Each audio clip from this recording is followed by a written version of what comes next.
Bueno, vamos a partir ahora con nuestras presentaciones y nuestros speakers. Quiero saber si Pilar estás por ahí. Lindo, gracias. No sé cuánta gente hay al otro lado, pero los saludo y las saludo a todos. Seguramente ustedes tienen esa referencia. Eh, quiero, quiero agradecer esta posibilidad. La verdad que ha sido muy emocionante haber sincronizado este encuentro con el premio que recibo más tarde y con otro premio que recibí el martes. Es muy loca la vida, como nos prueba que la libertad es un estado de conciencia, ¿no? Y no es hacer lo que uno quiere. Este año, desde que partió la pandemia el año pasado, ha sido el año que más he estudiado. Creo que estoy haciendo la investigación más grande de mi vida, que seguramente va a ser el libro más grueso de todos los que he podido escribir y no me he movido, y sin embargo he establecido contacto con todo el mundo hispano y con redes que ni siquiera conocía y con países que nunca pensé que ni que fuera a ir en algún momento, ni que fueran a establecer contacto conmigo, como la comunidad latina de Canadá, muchas comunidades latinas de Estados Unidos, y no me he movido. Y eso me produce una magia maravillosa. Yo llevaba 10 años viajando todos los meses, 15 días fuera de Chile y 15 días recorriendo el país, ya sea por conferencias o por mi fundación, por Cáncer Vida. Escuchaba con mucha atención a la Caco y cómo hablaba de su maravillosa fundación, y me encanta que vayan a hacer una sede en mi zona de nacimiento. Yo nací en Temuco, así que feliz y muy agradecida de que sea en la Araucanía, porque me consta y sé lo que lo necesitan. Bueno, y gracias por la presentación. Y decía que el martes me habían dado otro reconocimiento del canal de televisión de Lifetime y también del A&E, donde seleccionaron a 5 mujeres dentro del mundo hispano, y tuve el honor de ser seleccionada con esas 5 mujeres tremendas todas, con historias increíbles. Hay una brasilera, una colombiana, una argentina, una dominicana, una venezolana, bueno, nada, con historias tremendas. Así que muy honrada y mimada en mi peregrinaje, que ahora es cibernético, pero que no deja de serlo. Bueno, yo estoy aquí para poder reflexionar con ustedes acerca de un concepto que no me gusta mucho. Y que voy a explicar por qué no me gusta mucho. El concepto es el concepto de esperanza. Y todos me van a decir, pero Pilar, ¿cómo no te gusta mucho? Es una palabra hermosa. Sí, pero la esperanza, cuando no se coloca en la acción, eh, pasa a ser una expectativa. Y las expectativas lo que generan en nosotros generalmente son frustraciones. La esperanza tiene que estar entendida desde este enfoque o esta definición que yo repito tanto, que es que sueño más voluntad es igual a logro. Y que de alguna manera no puedo llegar a tener logros si es que no le coloco. Es como la promesa de Año Nuevo, ¿no? Que yo siento que es como el icono de esta sensación de todo el mundo vestido blanco, prendiendo velas, todo el mundo bueno, bueno, bueno, bueno, como diciendo, no, yo este año no como azúcar, no, yo este año voy al gimnasio, no, este año voy a ser más cariñosa. Y ya a mediados de enero, o seguramente febrero y marzo, se nos olvidó todo y estamos haciendo exactamente los mismos vicios o las mismas cosas que teníamos antes. Y creo que si, si hay algo que nos enseñó esta pandemia, es que no podemos planificar. Hay algo en todo este proceso y en todos los estudios que estoy haciendo. La semana pasada hablaba, de hecho, con un grupo de gente de Europa, que revisábamos todos los paradigmas que cambiaron con esta pandemia, y quiero tratar de resumírselos porque a partir de ahí es donde voy a enganchar de nuevo con esto de este concepto de la esperanza. Uno de los paradigmas que cambió, y ojalá, espero que para siempre también, por lo menos en un sector de la sociedad, ¿no? Entendamos que estos cambios sociales no los toma todo el mundo. Yo siempre hablo que son 3 tercios. Hay un tercio que no necesita de estos paradigmas porque es un tercio que siempre vibró alto, que ya había entendido que tenía que comer saludable, que valoraba los afectos, que estaba dejando el consumismo y un montón de otras cosas. y por lo tanto este proceso le reforzó sus enfoques. Hay otro tercio que nunca va a entender nada, ni con la muerte de la abuelita, ni con la mamá, y no porque sean tarados, sino que porque objetivamente hay gente que por las injusticias y la inequidad social nunca vibró más alto que no fuera desde la rabia o del miedo, o porque siempre hay excepciones, habiendo aprendido que habían vibraciones más altas, eh, eligieron la negación del miedo. Por ejemplo, síganme porque parece trabalengua, pero cuando yo le tengo miedo al miedo, tengo tanto miedo a tener miedo, yo niego el miedo. Y al negar el miedo, automáticamente lo transformo en omnipotencia. Los mejores ejemplos de eso son Bolsonaro y Trump. Si quieren íconos así que sean plenos representantes de lo que es la negación del miedo y de ese sector de que nunca va a entender nada, tiene que ver como con ese tercio, digamos. Y hay otro tercio, que es el por el que yo me levanto hace 30 años, que es el tercio que hoy está inquieto, que es el tercio que aprendió a leer libros que no leía, que aprendió a cocinar. Yo, a mí se me quemaban hasta las ensaladas. Pero como me tocó vivir gran parte de la cuarentena sola, tengo heridas de guerra en las manos, después de haber aprendido a cocinar. Ese tercio es el tercio que me dice, Pilar, yo conocí a mis hijos esta pandemia, yo antes de la pandemia sentía que tenía 2 hijos hombres, ahora tengo a Joaquín y Antonio, y sé perfectamente qué necesita Joaquín y qué necesita Antonio. Aprendí a valorar a mis padres, me di cuenta que habían cosas que no necesitaba, me di cuenta que me había endeudado en la vida por cosas que no tenían ninguna importancia, ese tercio se está cambiando de ciudad porque quiere vivir en lugares más pequeños, ese tercio está cambiando a sus hijos de colegios para que tengan colegios donde hayan variables de educación emocional, ese tercio se está separando, ese tercio se está reencontrando en un montón de posibilidades de parejas que estaban hasta divorciadas, pero que por situaciones hasta económicas tuvieron que vivir bajo el mismo techo y se empezaron a hacer cambios de luces de nuevo y empezaron a hacer proyectos de vida en conjunto, en fin. Entonces, en ese tercio, más el tercio que a lo mejor no necesitaba este proceso, es donde estos cambios de paradigma están empezando a funcionar. Y el primer paradigma importante que cambió es el paradigma de la libertad. Hasta antes de este proceso, la gran mayoría de la gente podía definir ser libre como hacer lo que yo quiero. Y de hecho, hemos entendido con todo este proceso que si estamos como estamos en el mundo es justamente por haber hecho lo que queríamos. Tenemos los porcentajes de obesidad más grandes de la historia en el planeta porque hemos comido lo que nos ha dado la gana. Tenemos destruido el planeta a nivel medioambiental porque hemos hecho lo que hemos querido con el planeta.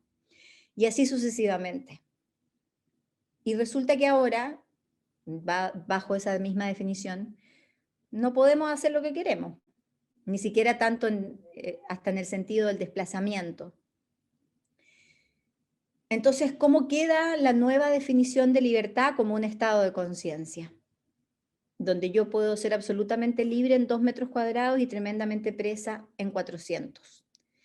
Y cómo yo tengo un estado de conciencia para poder ser libre cuando estoy despierta, activamente despierta, para tomar cualquiera de las decisiones que me toca enfrentar en la vida.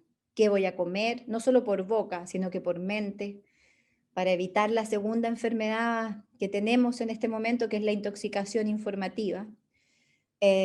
Con quiénes me rodeo, qué decisiones tomo. Si cada decisión que yo tomo en el día la hago conscientemente, tengo más probabilidades de sentirme libre. Ese es uno de los paradigmas. El otro paradigma que cambió brutalmente y que a mí me encanta que haya sido así es el del control. A nosotros nos vendieron la pomada, yo tengo 55 años, yo crecí con este paradigma, donde nos convencieron de que nosotros controlábamos todo. Por ejemplo, podía pasar algo tan insólito que el otro día lo hablaba en un grupo de trabajo y nos reíamos a carcajadas, que yo les podía contar a ustedes y les podía decir, ¿saben qué? En agosto del próximo año, del 2022, yo voy a ir a Europa. Y ustedes me hubieran dicho, ¡ay, qué bacán!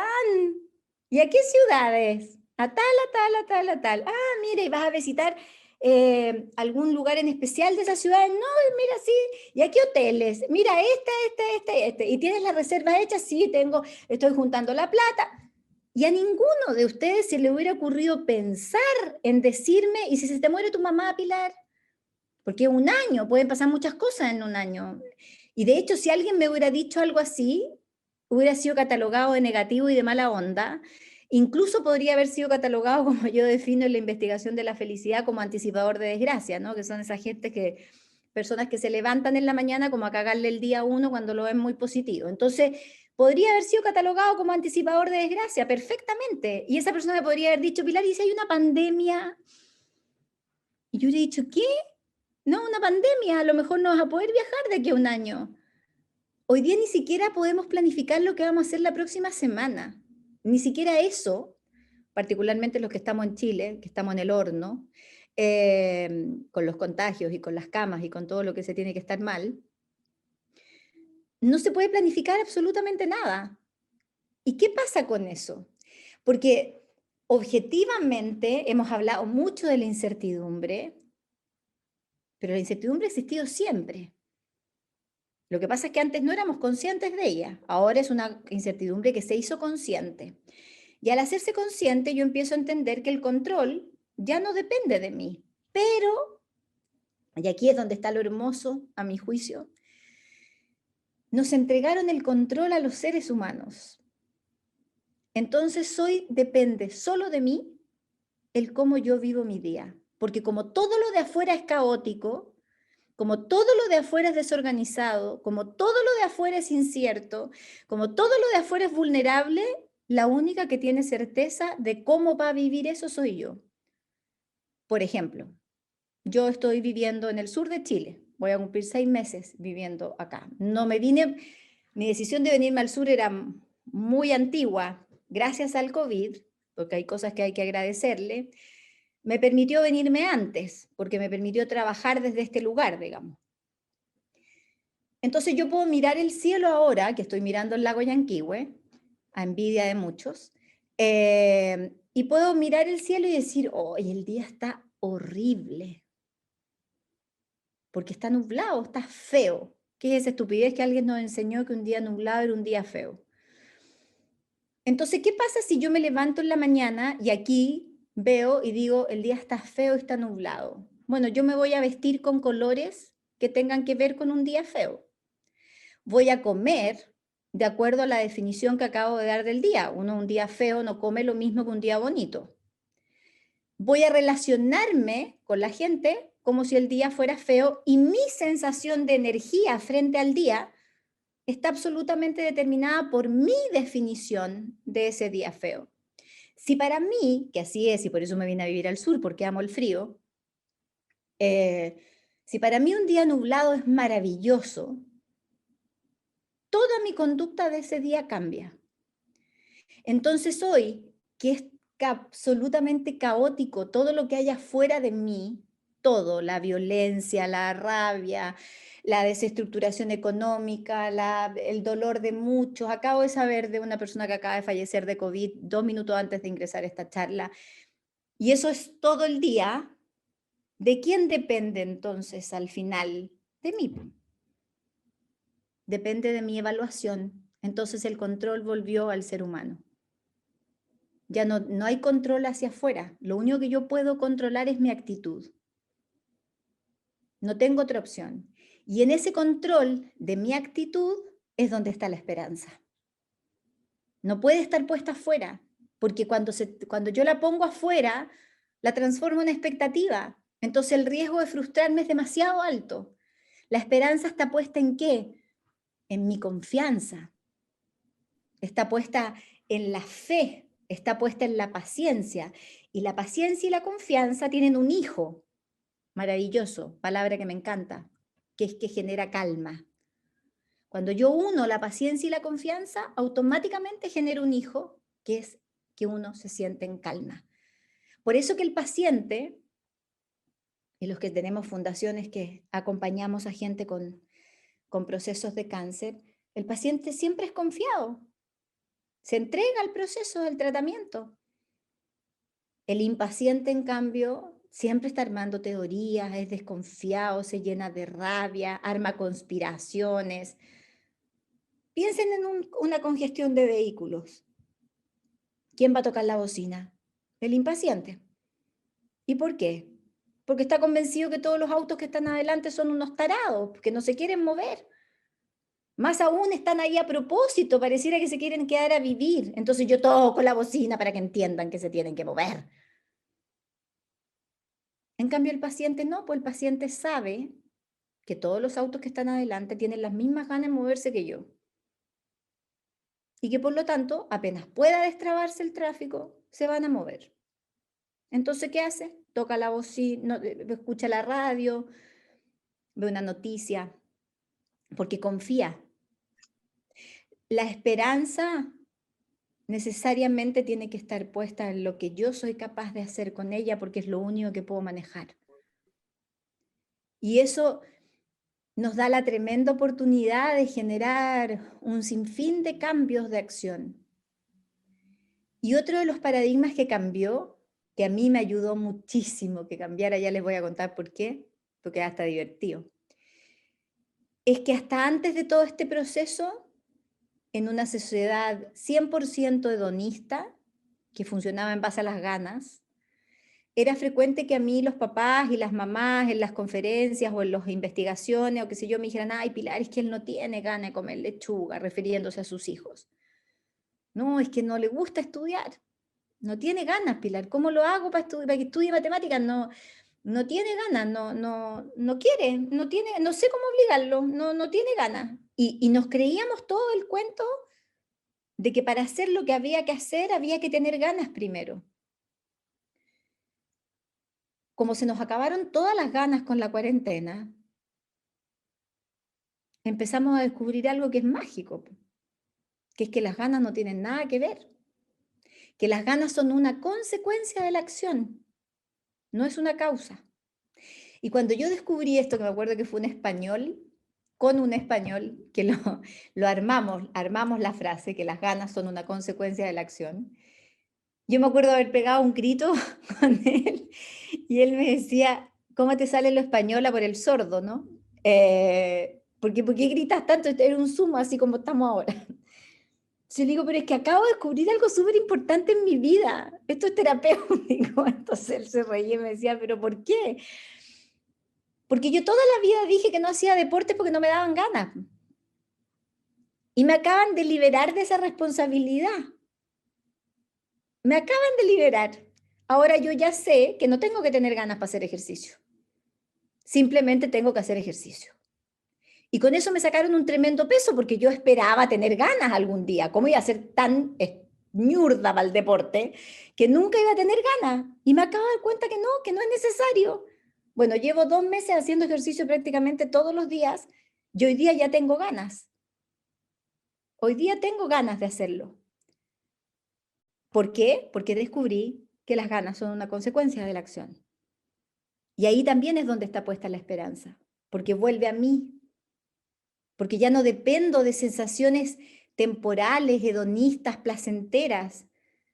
Cuando un papá o una mamá enfrenta un cáncer de un hijo o de una hija, por supuesto que tiene toda la esperanza puesta en que ese hijo o esa hija se va a recuperar.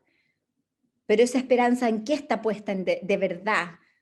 Está puesta en la fuerza interior de ese papá, de esa mamá, de ese niño, de esa niña y del equipo médico que va a asistir. Por eso que las casas de acogida de esta fundación son tan importantes, porque alimentan esa esperanza, porque crean redes, porque la gente se siente menos sola. No es que yo me siento solo a decir, ay, no, si yo voy a esperar a que me den ganas, digamos, porque nadie conseguiría nada. Y por lo tanto, estos cambios de paradigmas que llegaron para quedarse, nos centran además en una palabra que todos los equipos filosóficos y que están estudiando este fenómeno, que entre paréntesis ha sido llamado en los estudios mentales como la pausa, da la sensación de que cuando miremos esto hacia atrás en unos años más, porque todavía nos falta mucho, vamos a ver como que el planeta se puso en pausa durante todo este tiempo. Y la gente que va a salir fortalecida de este proceso es la gente que va a aprovechar la pausa para lo que sea, para aprender cualquier cosa. Y una de las grandes habilidades que hoy estamos invitadas a visualizar, si entendemos todo este proceso como una oportunidad y no como una tragedia, porque de eso, de esa lección depende todo lo que vayamos a caminar, es el desarrollar la conducta cotidiana de gratitud. Es el poder entender que la gratitud va más allá del dar gracias, tiene que ver con una predisposición donde yo me coloco como alumna frente al proceso que me toca vivir. Cuando llega una encomienda a mi casa, que generalmente tiene muy feo envoltorio y que se llama cáncer, por ejemplo, yo puedo hacer muchas cosas con esa encomienda y la gente hace muchas cosas con esa encomienda. Hay gente que le esconde la encomienda y no habla del tema y hace como que no existiera. Ni siquiera a veces se lo dicen al mismo enfermo. Hay gente que la rompe la encomienda porque se llena de rabia y no la acepta y se coloca en un rol de víctima y empieza, ¿y el por qué a mí? Y hay gente que con miedo, con angustia, y así lo viví yo, por lo menos cuando me tocó transitarlo con mi pareja hace 12 años, decidimos abrir la encomienda, intentando desde lo curiosa descubrir qué traía adentro. Y generalmente cuando uno abre la encomienda, descubre que adentro siempre hay regalos, que siempre son más fuertes para la persona que transita el cáncer que para la familia. Por eso es que mi fundación se enfoca tanto en acompañar o dar herramientas a la familia del enfermo, porque al final se enferma la familia entera, y depende mucho de las características de esa familia, el bienestar o no de la persona que está transitando por la enfermedad, porque yo insisto que el enfermo siempre viene con una maleta donde viene con la sabiduría para transitar el proceso, pero esa maleta no le llega a la familia. Entonces hay que capacitar a la familia para acompañar, para hablar, para reírse, para llorar, para que sea lo que tenga que ser, porque en la medida en que yo hablo y digo cosas, y coloco el cáncer como ejemplo, pero puedo estar hablando de una separación de pareja, puedo estar hablando de un problema con un hijo, puedo estar hablando de la cesantía, puedo estar hablando del COVID o de lo que ustedes tengan ganas. Pero para todas esas cosas, porque todas esas son encomiendas que llegan, y la conducta con la cual yo enfrento eso va a depender o determina al final el resultado. Por eso es que la esperanza por sí sola no es una palabra que a mí me guste, porque me queda como que me falta, no me alcanza.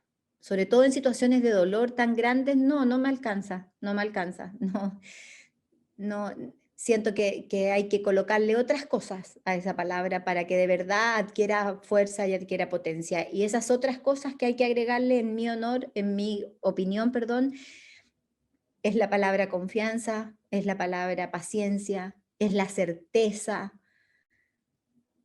y eso se deposita en lo que ustedes quieran, se puede depositar en Dios, en el equipo médico, va a depender de las creencias de cada persona y está todo perfecto. Lo que importa es entender que sueño más voluntad es igual a logro y que cuando uno parte un proceso difícil en la vida, cualquiera que sea, uno sabe el comienzo, pero nunca sabe el final. Es una maratón que no tiene kilómetros fijos como las maratones. Yo si me preparo una maratón, nunca he corrido una, pero mi papá sí, y él se prepara para los 10K y son 10K, y él sabe que son 10K.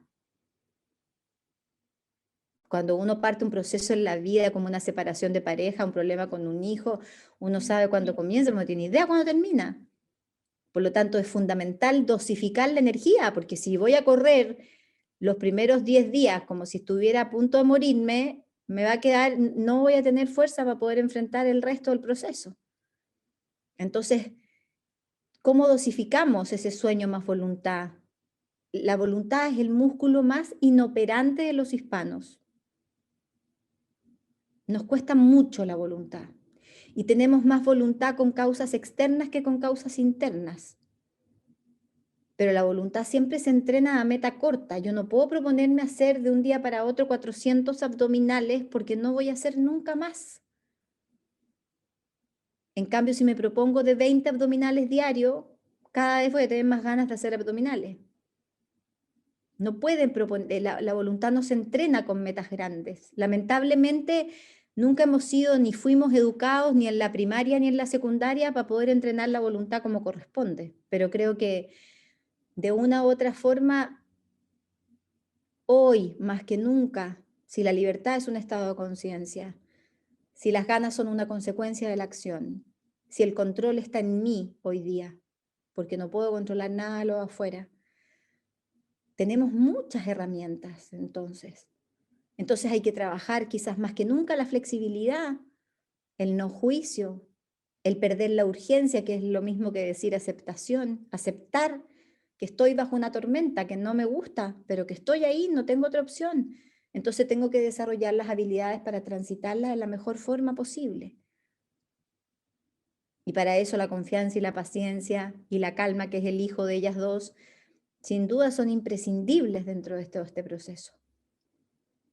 Y si uno en situaciones concretas, a veces simples, a veces complejas, cotidianas, tendemos a, a mirar las situaciones como que nos inundaran, es porque metemos la tormenta dentro de nosotros. Y ahí uno pierde toda posibilidad de gestión. Por eso que la calma es tan importante, porque hay que estar todo el rato sacando la tormenta de mí y viendo que la tormenta está afuera, no está dentro mío. Y la única manera de hacer eso es estar yo en paz, estar en lo que yo llamo silencio afectivo. Y creo que ahí la esperanza agarra sentido. Ahí sí es una palabra que a mí me gusta.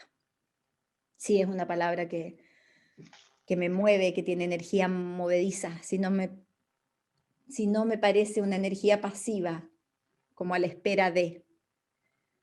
Creo que uno tiene que ir por lo que quiere. Y para eso hay que trabajar. La paz en el día, tu paz en el día es una conquista, no es algo que se te vaya a regalar. Tu felicidad, que para mí es lo mismo que la paz, también es una conquista. Por eso que se dice que ser felices es de valientes, porque requiere trabajar para eso. No ocurre por generación espontánea. Hay que estar despierto para ser feliz, porque hay que observar, porque hay que mirar la nube y decir qué nube más hermosa y ser capaz de agradecerla, aun cuando me esté muriendo de tristeza en el día de hoy. Y ahí hay un mecanismo que es precioso, que se los quiero regalar, que seguramente a lo mejor en la Fundación de los Niños lo saben, y si no lo saben, empiecen a aplicarlo porque es maravilloso, porque el cerebro es un órgano fácil de engañar. No cuesta nada mentirle al cerebro, porque el cerebro no sabe distinguir entre verdad y mentira, no tiene idea.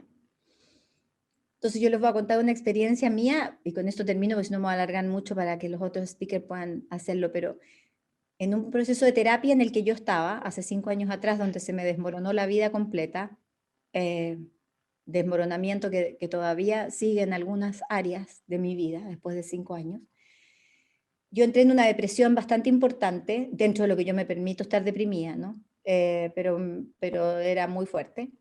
Y mi terapeuta me dice, te voy a dar una tarea. Quiero que 15 veces al día te mires al espejo y hagas la mueca de una sonrisa. Y no hay nada peor, nada más pesado que ser psicólogo y paciente, ¿no? Porque uno pregunta y controla todo y uno es un ser insoportable. Bueno, entonces yo, insoportable, desde mi más profundo ego, además deprimido, o sea, todo mal, le digo, pero es una pelotudez, ¿cómo me vas a hacer sonreír 15 veces al espejo? Me dice, eso quiero que hagas. Tú pasas 15 veces frente al espejo y solo haces esto. Y le digo, pues si no tengo ganas de sonreír. Sí sé, me dice ella, pero necesito que lo hagas. Ok, yo como soy, podría hacer muchas cosas, pero soy obsesiva y muy disciplinada, muy obediente. Empecé a hacerlo. Reconozco que ya cuando iba en la vez 10 del día, porque eran 15 lo que me había dicho ella, entonces no iba a ser la tonta hacer 14, sino que eran 15. En las 10 del día ya me costaba menos sonreír y ya como que ya me reía un poquito más. Y después de la semana que tenía la sesión, yo ya me reía, hacía como este gesto cada vez que me paraba frente al espejo. Entonces mi terapeuta me dice, fantástico, estamos engañando al cerebro maravillosamente bien. Y yo le digo, pero ¿cómo? Yo todavía no entendía esa cosa neurológica. Además que estaba tan deprimida que no tenía ganas de entender nada tampoco. Me dice, lo que pasa es que el cerebro no distingue mentira de verdad, pues Pilar. Entonces, si tú haces la mueca en la sonrisa, el cerebro lo que lee y dice, hoy la Pilar está súper bien. Entonces, si la Pilar está súper bien, hay que liberar todas las sustancias que la Pilar necesita cuando está bien, porque son dopamina, endorfina, serotonina y todas las hormonas que tú necesitas, y eso automáticamente genera que tú te sientas mejor. Entonces vamos a seguir engañando al cerebro. Y hay una cosa que descubrimos hace 2 semanas atrás con otro grupo de europeos, en otro grupo de trabajo, que es la maravillosa complicidad que existe entre la sonrisa y la gratitud. A ver, intenten decir gracias sin sonreír.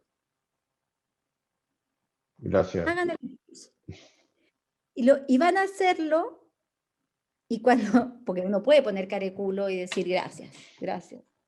Pero ya la tercera vez de decir gracias, uno ya se va a reír, porque es imposible decir gracias sin reírse, por lo menos sin esbozar una sonrisa. ¿Me escuchas? Y eso implica automáticamente que mi cerebro va a pensar, aunque no es así, que está todo bien.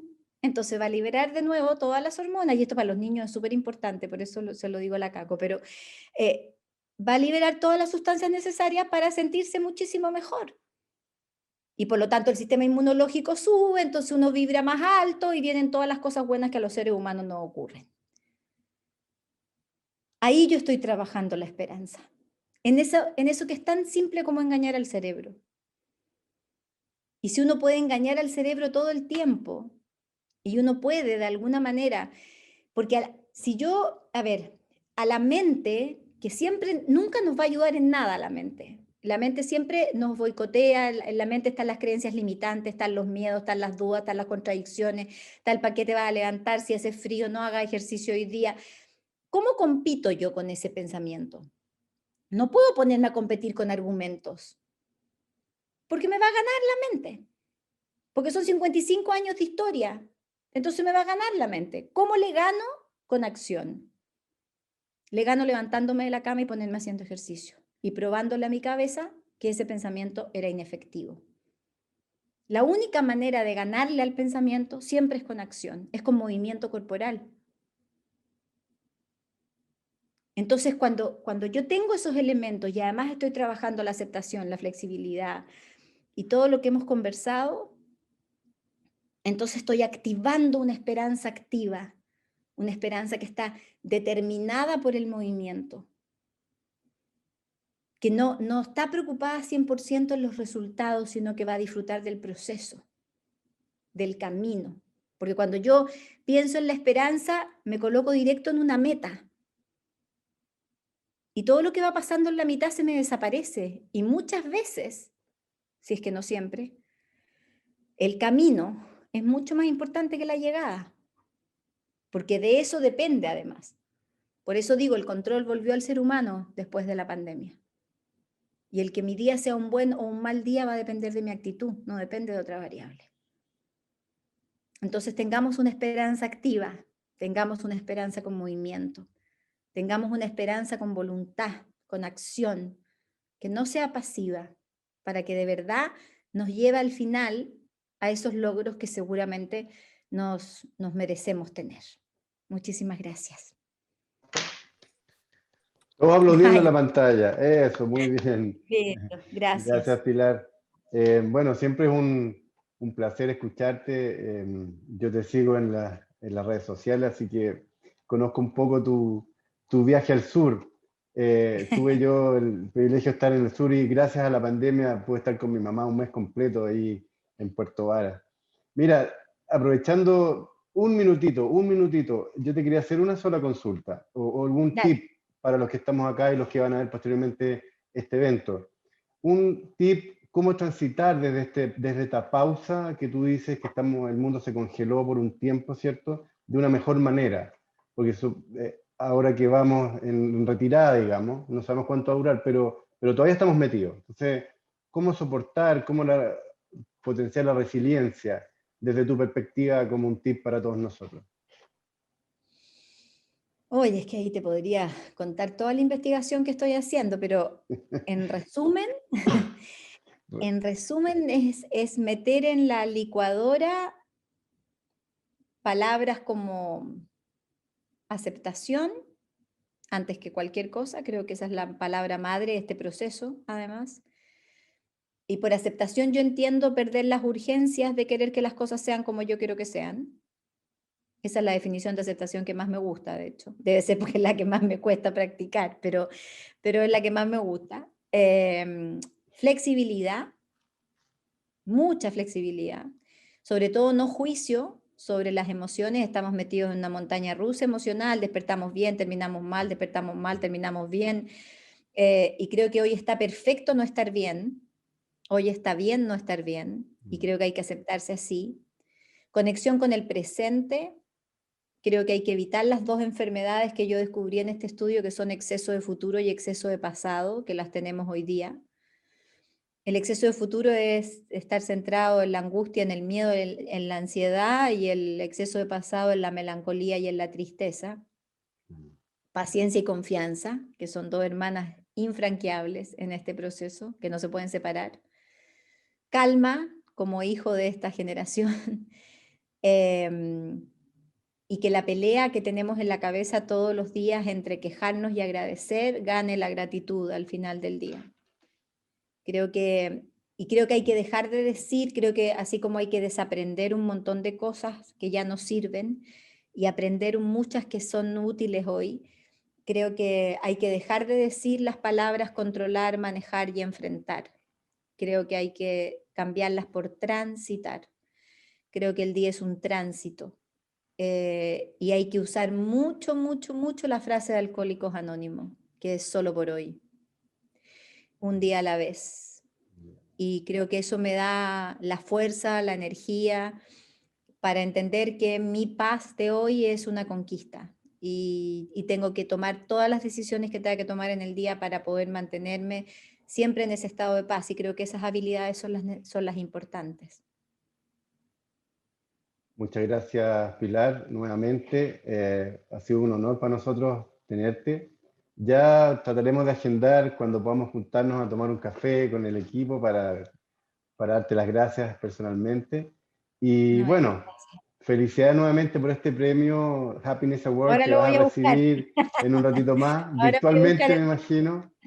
Y públicalo para Sí, que obvio. todos disfrutemos Sí. y compartamos contigo, porque aquí una chilena haya sido premiada en este concurso, digamos, a nivel mundial es un honor. Así que felicidades nuevamente y agradecidos por tu presencia. Así que No, un aplauso a todos los gracias a que ustedes.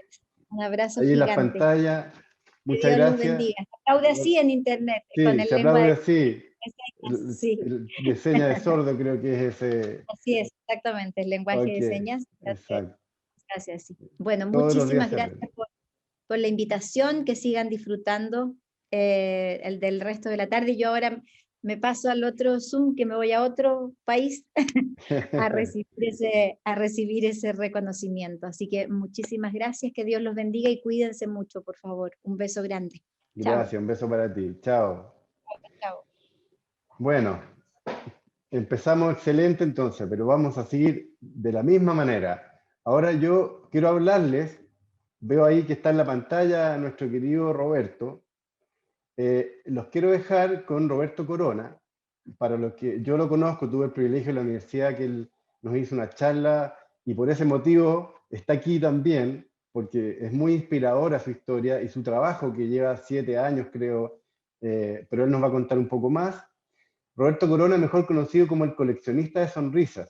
Él es fundador del proyecto internacional Collecting Smile, quien relata la diversidad étnica y riqueza cultural, compartiendo en su camino historias que nos inspiran a sonreír, en un viaje por el mundo que lleva 6 años de desarrollo en más de 70 países que él ya ha recorrido. Qué envidia, Roberto, me encanta viajar, así que envidia sana. Roberto viaja junto a su pequeño amigo Robbie Smile, un muñequito de trapo cargado de todo el amor y la felicidad de miles de personas que al abrazarlo han conectado con su buena energía.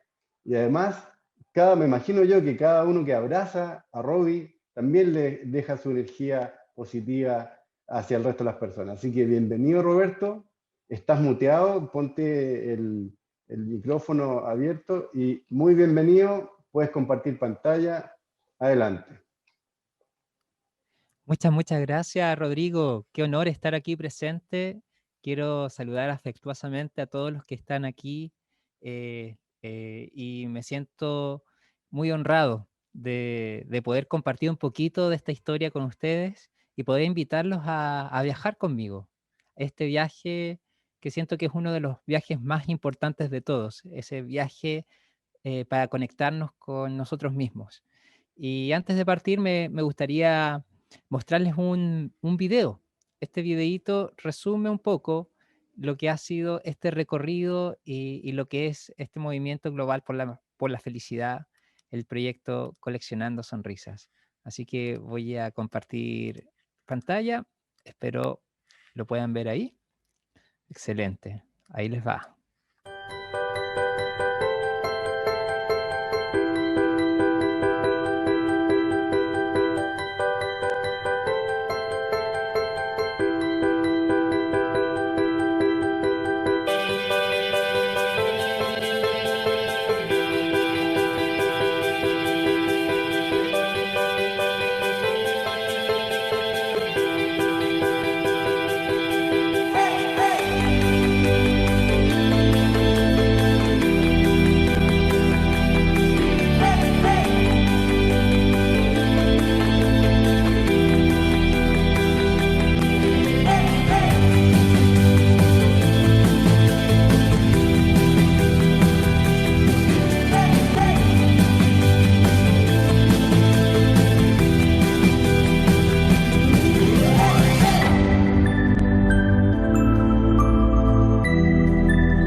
Y este video cuenta un poquito de mi historia y termina con una invitación para que podamos ser aquellos embajadores de luz que iluminan el mundo con una sonrisa.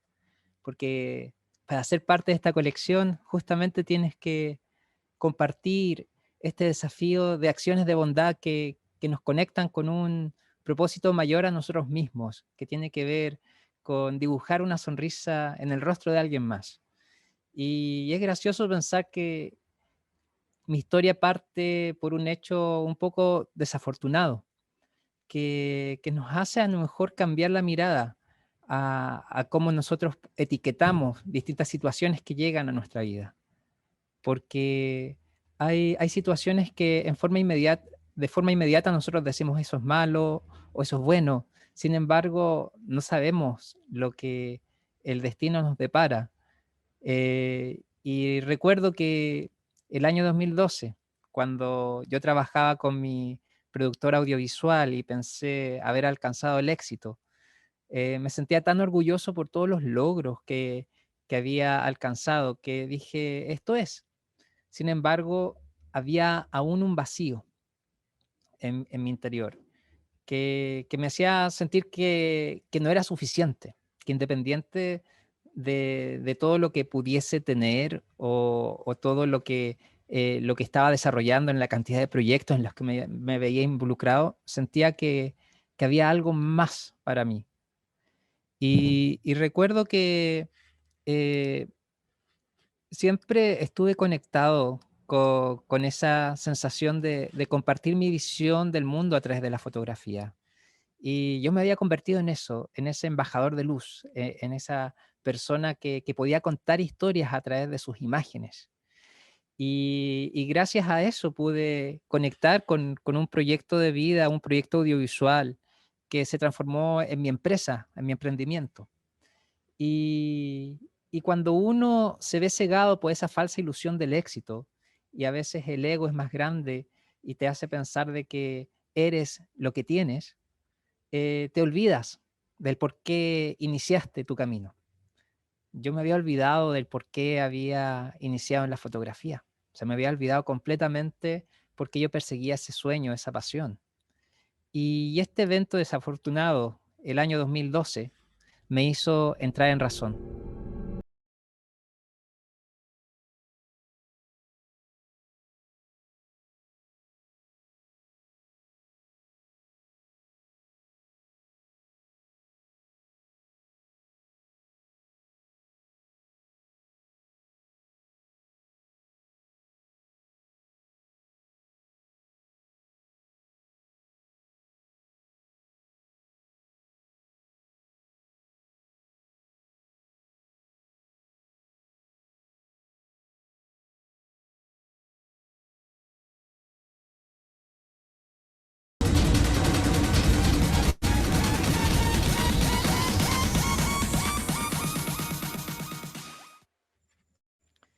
Y recuerdo que era una noche muy fría, me desperté a las 3:33 de la mañana. Miro el reloj y siento esa sensación de que es momento de levantarse de un salto de la cama porque era el último día que tenía para completar un proyecto importante al que tenía fecha de entrega al día siguiente. Me lavo la cara con agua fría para despertar y bajo a mi oficina. Mi oficina estaba solo a un par de minutos de mi casa, entonces es como cruzar el patio. Y entro y ahí veo en el umbral de la puerta de la oficina 3 siluetas y me doy cuenta que habían entrado a robar, que estaban saqueando mi oficina. Pero ya era demasiado tarde, se lo habían llevado prácticamente todo. Y me entró esta sensación de pánico, de angustia, y el temor se apoderó de mí en ese momento. Y no sé si alguna vez han tenido un miedo tan grande que los paraliza, que no les permite moverse. Y yo me encontraba así, me encontraba paralizado. Lo único que pude hacer fue dejar salir un grito desgarrador que decía no, pensando que por un momento todo se iba a detener y, y el gritar tan fuerte hizo que los ladrones se fueran sin dejar realmente ninguna pista. Y ahí quedé yo en mi estudio saqueado, con una tremenda angustia, y veo que, que ese vacío que antes sentía en mi interior se había apoderado de mí. Era como que, ¿quién soy yo ahora? Ya no tengo nada de lo que definía mi éxito. ¿Cómo voy a responder por los proyectos que no entregué? ¿Cómo voy a seguir pagando los sueldos a las personas que trabajan conmigo? ¿Qué le voy a decir al matrimonio de Pedro y Cecilia que se acaban de casar la semana pasada y no le tengo las fotos para poder entregarles? Y toda esa sensación de angustia me hizo sentir ese vacío nuevamente.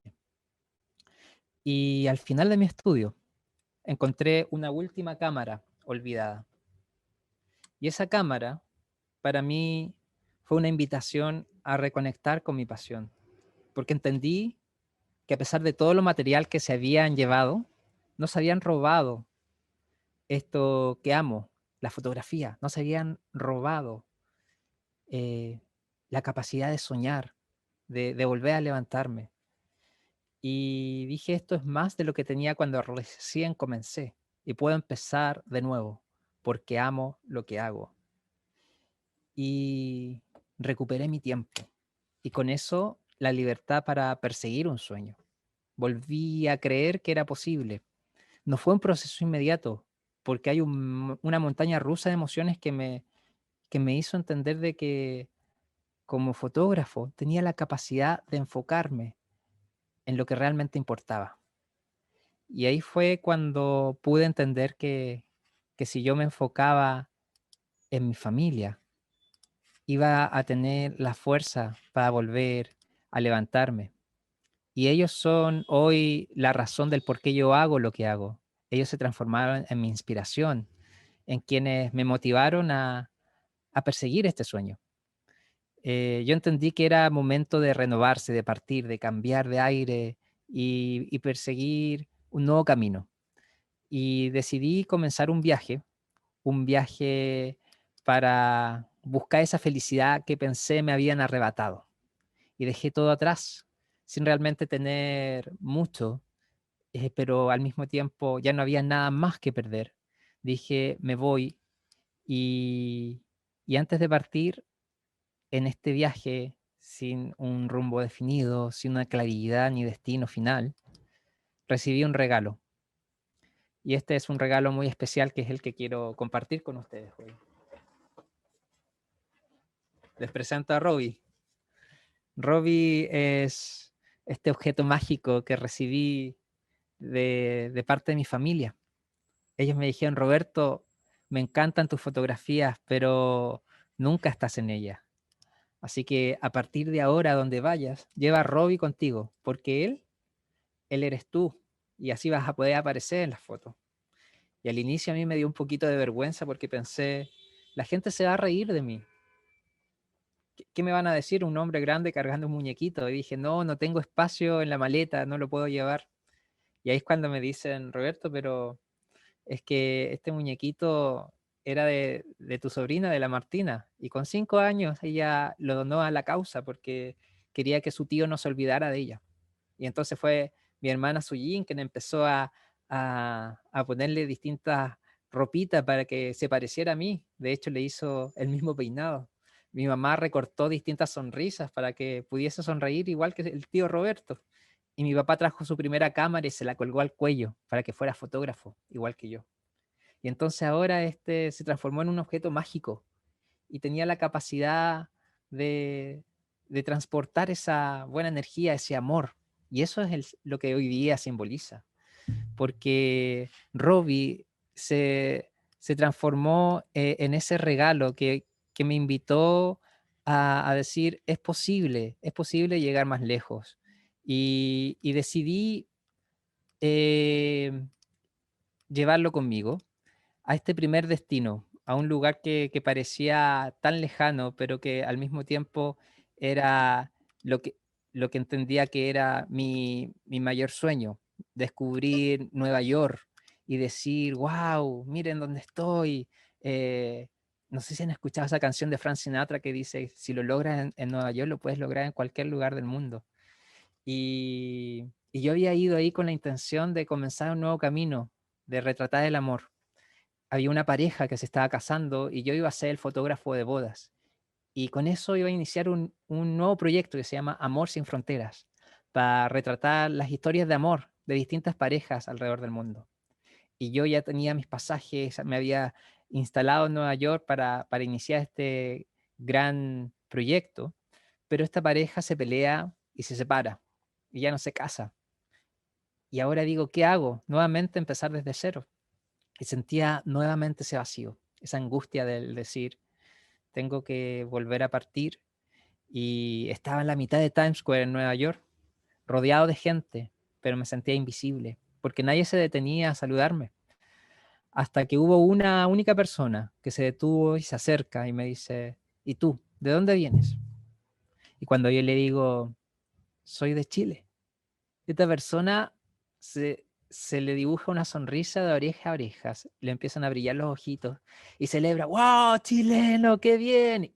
Y me abraza y en ese abrazo apretado me hace sentir que ya no era invisible, y se me contagia esa sonrisa, me olvido un poco de esta sensación de angustia que me estaba agobiando en ese lugar y pensé haber hecho un amigo. Y lo primero que me pregunta es si tenía una moneda. Y un poco confundido reviso mis bolsillos y digo, lo siento, no ando con dinero. Estaba decepcionado porque pensé que era un amigo y en realidad me estaba pidiendo dinero. Y él se ríe y me dice, no, es que yo no necesito dinero. Lo que pasa es que yo colecciono monedas y Chile es una de las monedas que me falta en mi colección. Y ahí yo pensé, qué buena idea de comenzar una colección de monedas en la mitad de Times Square, en Nueva York, donde puedes encontrar gente de distintos lugares del mundo. Y escribí en un papelito, Collecting Smiles. Y así es como nace este movimiento global por la amabilidad, por la generosidad, donde la gente se detuvo por un segundo para regalarme una sonrisa y contagiarme todo ese amor y esa buena energía. Las personas que encontré representaban justamente esa diversidad, esa riqueza étnica que yo quería compartir con mi familia, con la gente que estaba dispuesta a detenerse un segundo y ver mis fotografías. Y, y luego entendí que no era mi proyecto, no era mi colección, era la colección del mundo que quería verse reflejada allí. Eran tantas las personas que quisieron regalarme una sonrisa en esa primera instancia, que fue la invitación a creer que yo tenía el poder de dibujar una sonrisa en el mundo entero. Y, y entiendo hoy día que la sonrisa es un mensaje de esperanza, que nos hace dejar atrás nuestras diferencias, que nos invita a entender que la manifestación más genuina de gratitud en el corazón es a través de una sonrisa. Y en esos momentos en los que tuve tanto miedo, hoy día entiendo que ese miedo lo puedo transformar en coraje y atreverme a hacer aquello que para muchas personas era algo ridículo, era algo sin sentido, pero que hoy día cobró un sentido completamente distinto, por lo que en ese momento era un proyecto fotográfico, hoy día es mi propósito de vida. Y ese propósito de vida me mueve a seguir retratando sonrisas. Pero, ¿qué razones tenemos hoy para sonreír en un mundo tan lleno de caos y crisis? Y si tú prendes la televisión, lo único que te muestran las noticias eh, es violencia, son malas noticias. Entonces, ¿cómo vamos a volver a sonreír en un mundo lleno de caos?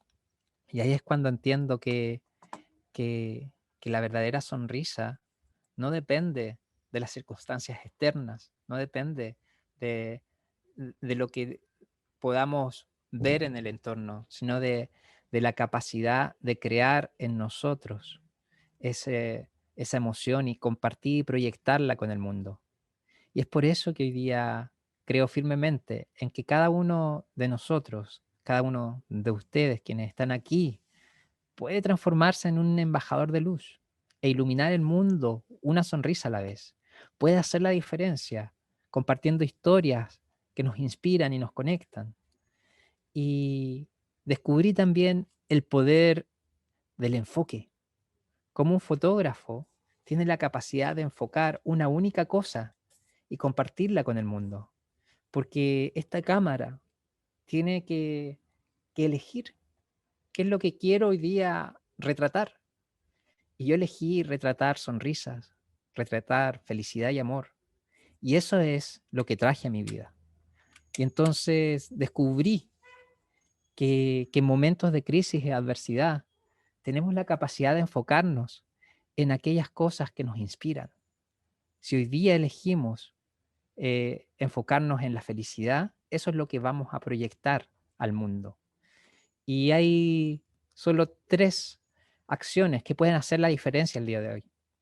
Enfocarnos en lo que hoy tenemos y no en lo que nos falta, dejando atrás esa sensación constante de carencia que nos va a hacer creer que no es suficiente, que necesitamos algo más para ser felices. Sin embargo, si estamos aquí vivos y respirando, tenemos tantas razones por las que podemos ser agradecidos, que cuando conectamos con la emoción de la gratitud, conectamos con la abundancia y dejamos de vibrar en esta sensación constante de carencia que muchas veces antes nos ha definido. Y eso fue lo que yo entendí en mi viaje, porque dejé atrás esos miedos y pude conectar con la gratitud, despertar cada día y decir gracias por estar vivo. Y desde ahí en adelante todo era ganancia. La segunda ley del poder de la percepción tiene que ver con enfocarnos en lo que hoy podemos controlar y no en lo que está fuera de nuestro alcance cambiar.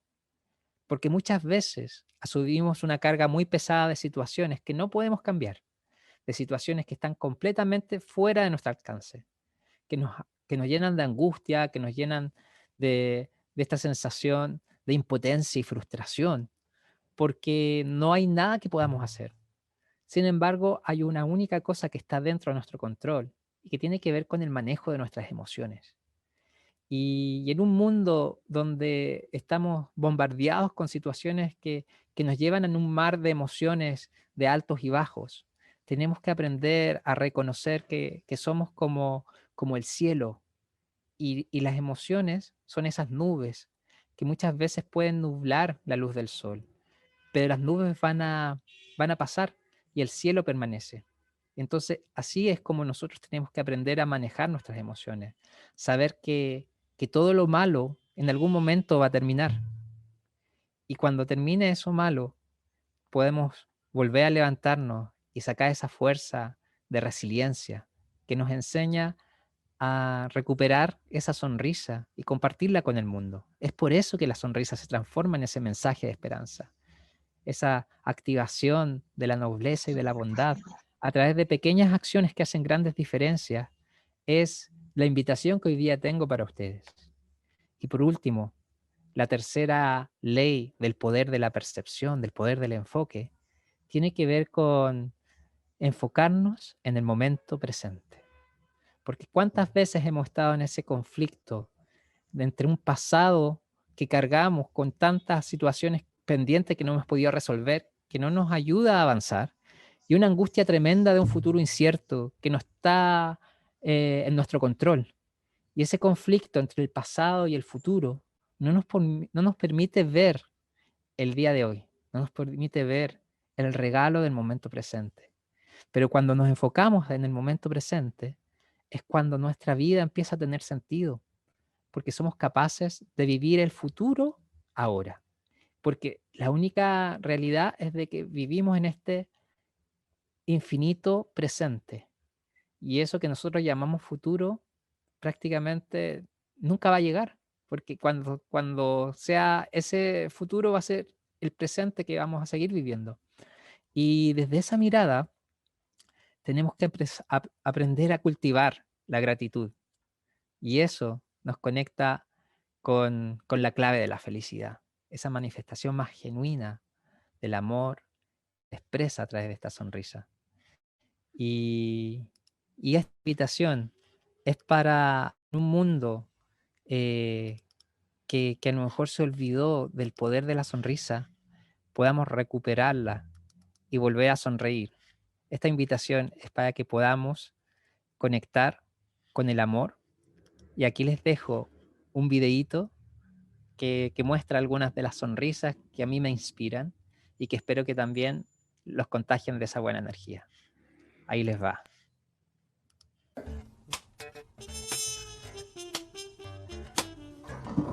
Hey guys, all right. Let's talk about something that ain't dangerous. How about this? Some things may be a little strange for us, but listen to this. Yeah, we could start a new direction, affecting the future ahead, spreading smiles for miles, a new kind of trend. Want a new style? How about this? Let's talk about something that's courageous. How about this? Let's talk about something that's outrageous. Put this at the top of your list. Yeah, we can start a new direction, affecting the future ahead, spreading smiles for miles, a new kind of trend. Want a new style? Hey, how about this? Come on, hit me up with with the pickup, y'all. If you're stuck and gonna sit at home, live it up, live it up, live it up from here. You're not alone. We can live this world on quarantine. Pick it up, just pick it up. Take this shot with me. Spread a smile, not something else. 'Cause this world is really needing your help. Spread a smile and nothing more. And we'll show this world it can be restored. You wanna smile? How about this?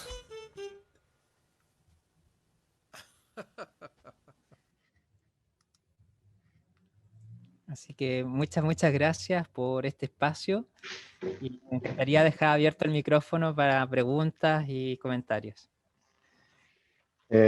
Estimado Roberto, muchas gracias por tu video, por tu presentación y por tu historia. En realidad una historia de resiliencia, donde al final ese problema que uno ve y que te sucedió fue una oportunidad, pero hay que tener esa mirada y esa fuerza para partir de nuevo.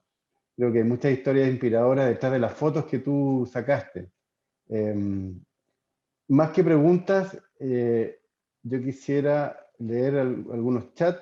Ahí leí: qué agradable ver la charla de Roberto Corona, que Dios le colme bendiciones. Me emocioné, muy hermoso proyecto. Saludos desde Trujillo, Perú, para Roberto también y para el trabajo acá.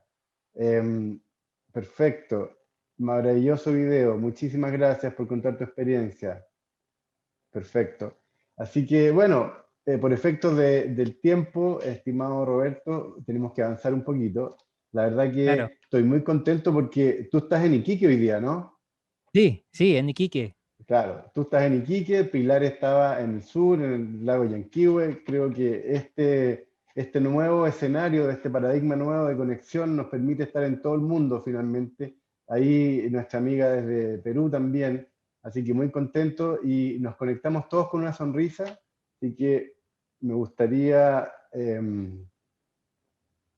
saludarte, Roberto, nuevamente y despedirnos con una gran sonrisa a todos los que estamos en la pantalla para sacar una Claro, foto. sí. Los que, Sí, sería genial. ¿Ah? Despedirnos con una sonrisa, activen su cámara y hacemos activen sus cámaras. una sonrisa para la colección virtual. Eso. Eso, los que puedan, ahí con el cuadrito con la sonrisa. Para la posteridad. Tú avisas, Roberto. Eso, ahí va, sonrían. Excelente. Ya, perfecto. Perfecto. Ok, Roberto, muchas gracias. Esperamos vernos pronto.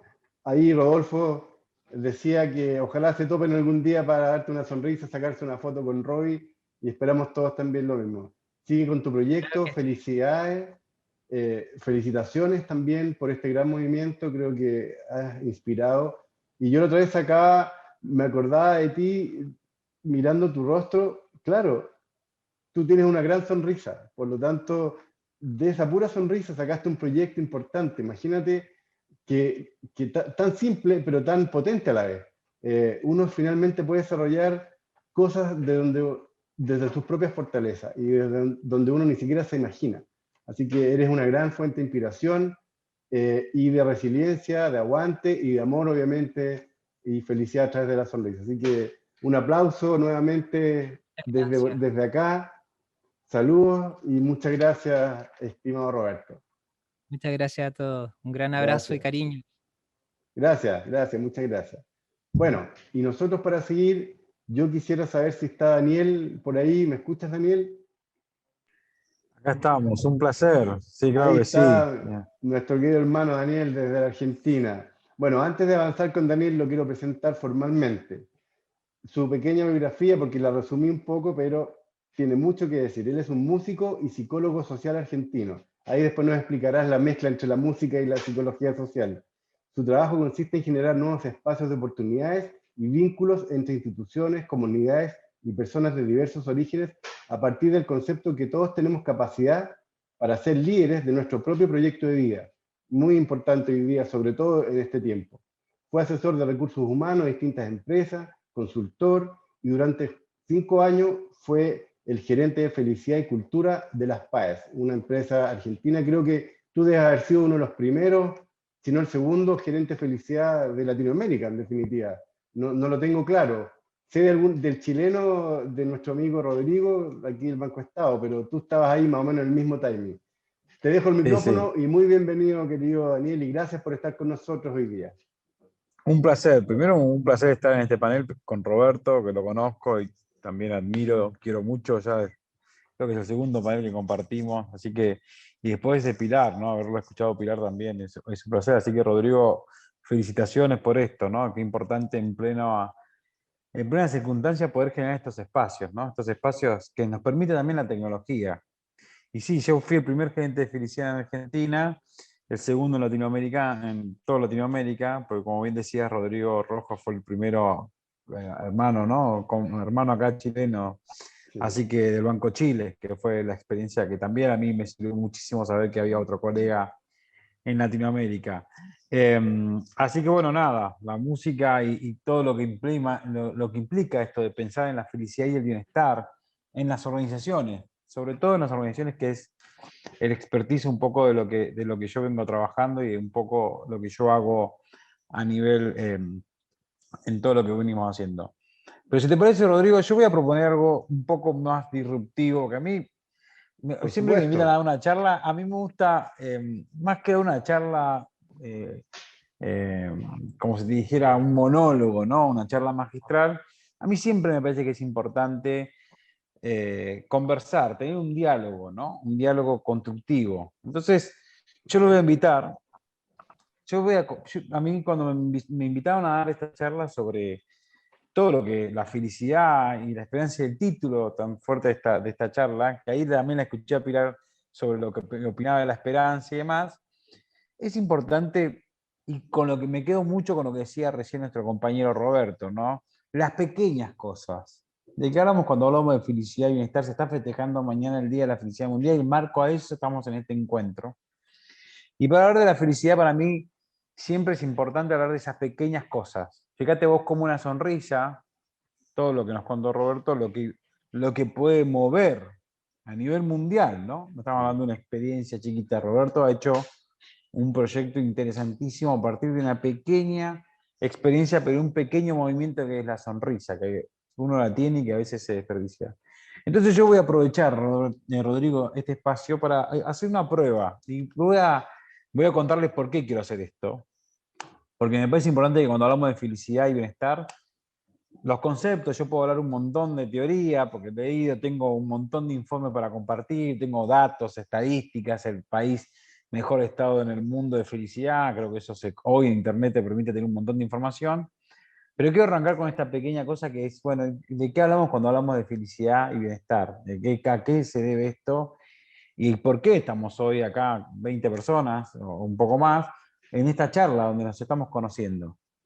Entonces, lo primero que voy a pedir es que los que puedan, como hicieron recién, es que todos prendan la cámara. Por favor, les pido que prendan la cámara, porque no hay nada más, yo por lo menos, hay algo para mí tan sencillo, la felicidad es tan sencilla que volver a vernos a los ojos.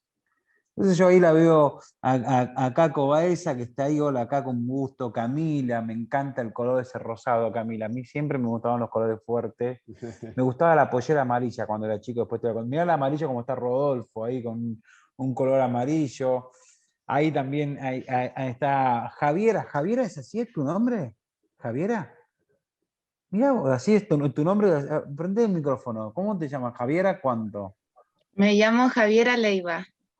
Leiva Javier, mira, ahí está Roberto. Roberto, un gran placer. Mi querido amigo Roberto, Marcela Tobar, está ahí también Mariela. Mariela, ¿vos te llamas Mariela? Yo no creo que esa señora se llame Mariela, creo que tiene otro nombre. Alejandro está por ahí también. Bueno, hay varios. Fíjate que está el Pollo Díaz. Pollo Díaz, ¿estás ahí o no? Está ahí en Pollo Díaz, Rodrigo, Gonzalo. Hay varios que están con la cámara. Bueno, algunos pueden tener la cámara prendida. Y vos, Rodrigo, ¿no? Que estás ahí. Javiera, qué lindo nombre. Nunca había escuchado el nombre Javiera. Te soy honesto, sincero. Jamás me imaginé que haya una persona que se llamaba Javiera. Así que, ¿de dónde sos, Javiera? Debe ser de Soy de Chile. Acá en Chile el nombre Chile. Javiera es muy... Es bien común. o sea, hay Ah, muchas mira. Javieras. No, acá en Argentina no. Hola, Gonzalo, un gusto. ¿Y Caco Baeza? ¿Sí es Caco? ¿Está bien mencionado, Pía. Caco? Es que, a ver, yo me llamo Pía, me dicen Caco. Ah, Entonces, cuando ah. partí trabajando en la fundación, dije, bueno, en este lugar sí me puedo llamar Caco. Está Y bien. así fue. Entonces me pongo Caco, Está muy bien, está Pía muy bien. Caco. Bueno, me alegro mucho. ¿Por qué creen que está bueno esto? De prender la cámara, de vernos, ver el color. Me imagino ahí el amarillo. ¿Es un amarillo, Rodolfo? Ese amarillo fuerte, ahí lo veo a Gonzalo. ¿Por qué creen que está Rodolfo está bueno en esto? Venezuela, Este de primer hecho. ejercicio. Ah, Rodolfo, mirá. Un gusto, Rodolfo. Prendete el micrófono, no te escuchamos. Viste que esto es. Lo del el año 2020 fue prender el Igual, micrófono. igual, Un igual. gusto. Y un gusto con todos ustedes. ¿Por qué creen que es tan importante este ejercicio de prender la cámara? ¿Qué creen que es importante de esto? Humanizar. Reconocernos. Humanizar, reconocernos. ¿Qué más? Reconocernos. Comparto ¿Qué esa más? palabra, reconocer. ¿Qué más? Reconocernos, humanizarnos. ¿Qué más? ¿Qué creen que es Ver que estamos importante de vivos. esto? Estamos vivos. ¿Qué Ujú. más? ¿Qué se les mueve cuando uno prende la cámara? Y bueno, nada, es La como conexión humana, digamos.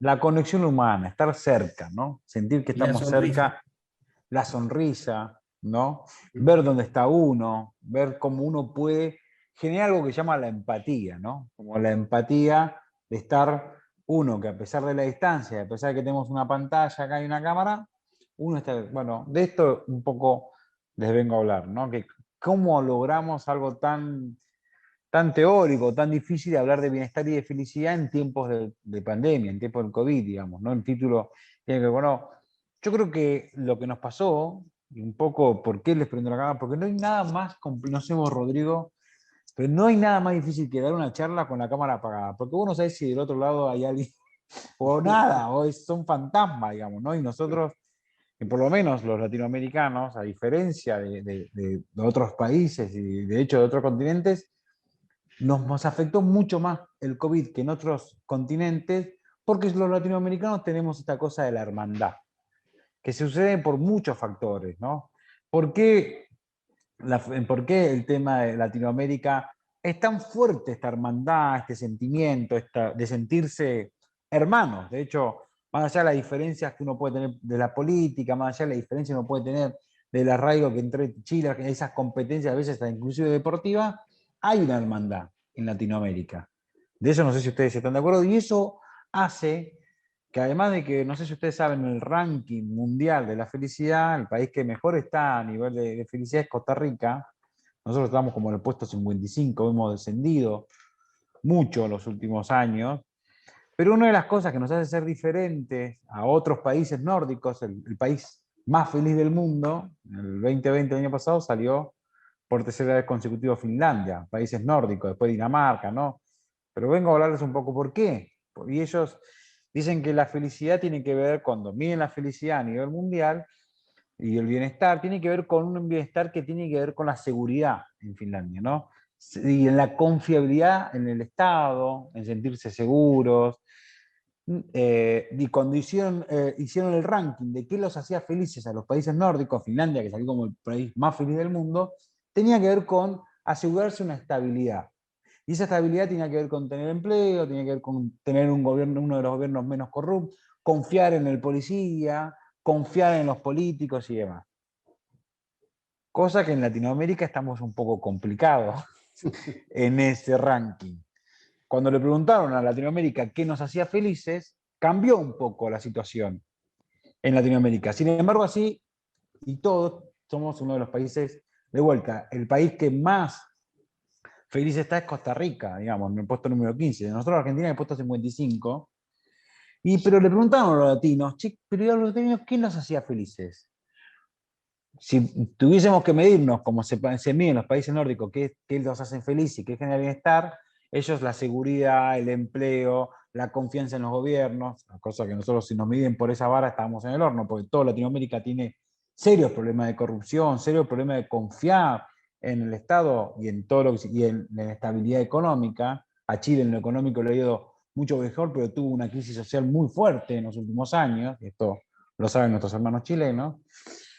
Entonces, en Latinoamérica, y sobre todo en Argentina, salió que el bienestar y la felicidad tenía que ver con lo social, tenía que ver con tener una buena salud física y saludable. Y lo segundo, lo que nos hace felices en Latinoamérica, es tener hijos, tener una familia. Cosa que por ahí los nórdicos no lo tenían tan claro, ¿no? Y tener amistades, eso también nos hace felices. Sin embargo, así todo, estamos muy mal en el ranking de felicidad. Pero ¿por qué necesitamos este contacto nosotros? Porque como no podemos confiar en nadie, no tenemos estabilidad económica, y no tenemos, lo único que nos queda es confiar en nosotros mismos, en el ser humano, en la sociedad. Y ahí viene como algunas cosas de las que nosotros trabajamos, que es, bueno, pero entonces, ¿qué nos hace feliz? ¿Qué nos hace el bienestar? ¿Cómo generamos bienestar? Tiene que ver con 3 conceptos básicos. Un concepto básico del bienestar y la felicidad tiene que ver con tener vínculos realmente fuertes, lazos de vínculos saludables y muy fuertes. Entonces, si uno se pregunta, bueno, ¿cómo yo estoy bien? ¿Cómo yo estoy feliz? ¿Cómo yo genero mi propia bienestar? Hay como 3 ítems, ¿no? Y esto lo dice Facundo Manes, un neurólogo muy conocido en Argentina, que estudió sobre, bueno, cómo uno logra ser feliz. Y uno logra ser feliz, el primer punto es generando vínculos fuertes, sólidos, y cuidar de esos vínculos. ¿Por qué? Porque el ser humano vive en sociedad, y más en Latinoamérica. En Latinoamérica, cuando hablamos de la hermandad, fíjate vos que yo puedo viajar desde Tierra del Fuego, que es el país justamente el sur-sur-sur, hasta la punta de México, casi transitar toda Latinoamérica, inclusive Brasil, pero bueno, Brasil está ahí un poquito, pero inclusive Brasil, y hablar el mismo idioma y nos vamos a entender. ¿Se entiende? Eso hace que seamos una sensación de hermandad. En Francia te tomás un avión de 1 hora o cruzás en el país limítrofe y habla otro idioma totalmente distinto. Por eso los europeos y todo occidental que más, les cuesta más este grado de hermandad. Nosotros ahí la tenemos de ganar. Ahí tenemos una ventaja. Porque es real, ustedes son de Venezuela, Chile, de Perú, y me entienden. Esto en Europa no pasa. Eso nos hace ser que tenemos un poquito la felicidad más cercana y bienestar. ¿Por qué? Porque generamos vínculos mucho más fácil, ¿no? Si bien el vínculo no solamente se genera con el habla, sino la actitud corporal y todo lo que uno genera, pero ustedes fíjense en que una de las cosas que generamos el bienestar tiene que ver con tener vínculos fuertes y cuidar de esos vínculos, ya sea la pareja, un llamado a la madre, al hermano. Una de las cosas que nos hace ser felices en Latinoamérica tiene que ver con tener vínculos, alimentarlos, cuidarlos, mimarlos. Eso es muy importante. El segundo ítem, que tiene que ver con, bueno, una vez que yo generé buenos vínculos, fíjate cómo toda la historia que uno genera, y uno puede generar vínculos desde sacando una sonrisa, y acá el que más sabe de eso es Roberto, ¿no? Para mí una persona que quiero y admiro mucho, pero un vínculo se puede generar de muchas formas. Pero cuando uno tiene un vínculo, después hay que cuidarlo. Por eso hablamos de vínculos sanos, que hay que cuidarlo y demás. El segundo ítem, que tengo Rodrigo para hablar de bienestar y de felicidad, bueno, lo segundo que nos hace felices, lo dijo Roberto antes, que tiene que ver con vivir el presente. No estar atado al pasado, porque el pasado es historia, pero yo no puedo vivir del pasado. No estar atado al futuro, porque el futuro es incierto, sin embargo el presente es un regalo. Por eso se lo llama presente, porque es un presente. El vivir el presente es una de las cosas que también nos hace felices. Y el tercer ítem que nos hace felices es tener un propósito. Pero cuando uno habla de propósito, que se puso tan de moda últimamente, todos han escuchado propósito por todos lados, cuando uno habla de propósito, no es solamente tener un propósito de vida, de trascender por trascender. La verdadera felicidad y el verdadero bienestar del propósito tiene que ver con tener un propósito que supere mis intereses. ¿Se entiende? Tener un propósito que supere mis intereses. Ahí hay una leve cosita que hay que tener mucho cuidado, siempre digo lo mismo, que es en los últimos años se trabajó mucho el transformarme yo para estar bien yo. Si no me conozco yo y si no estoy bien yo, no puedo estar bien con el otro. Y entonces cada vez más gente hace reiki, busca en lo espiritual, en el viajar, el yo, y transformar jugando en el yo-yo. El problema del yo-yo es que te volvés un poco egocéntrico y te olvidás del que está al lado, que por ahí la está pasando no tan bien como vos. Y por eso existe en el mundo tanta gente en contexto de desigualdad. Porque está bien esto de cuidarnos nosotros, de estar bien nosotros, pero tener un propósito que supere nuestros intereses es también lo que nos hace ser felices. ¿Qué quiero decir con esto? Que si yo solamente me centralizo en estar bien yo, para ser feliz yo, porque el que sí importa soy yo, nadie vive solo. De hecho, uno de los grandes problemas es que cuando uno empieza a ser adulto, mayor, y empieza a estar solo, en soledad, la soledad, cuando uno se jubila, cuando uno deja de trabajar y cuando se encuentra solo, automáticamente empieza a enfermarse, porque somos seres que viven en sociedad, más en Latinoamérica que otros seres. Entonces, por eso, el tercer ítem es tener un propósito que supere mis intereses. Esto, si yo lo hago bien por estar bien yo, en algún momento eso va a generar un conflicto en mi bienestar y mi felicidad, por una frase muy famosa que es: cuando entendí que con otros somos nosotros, es cuando realmente se puede cambiar el mundo de una forma feliz, saludable y obviamente sostenible, ¿no? Porque si no, uno solamente se centra en el uno. Entonces, ¿qué pasó con esto de la felicidad y bienestar en esta situación tan particular, ¿no? Que es, todos sabemos y todo el mundo atravesó el problema del COVID. El COVID como uno de los grandes problemitas que nos ha hecho repensar la vida de todos. Todas las personas a nivel mundial, todas las personas estadísticamente, volvieron a repensar por qué hacía lo que hacía, para qué hacía lo que hacía, y descubrieron otra forma de hacer las cosas que los hacían mucho mejor, mucho más felices.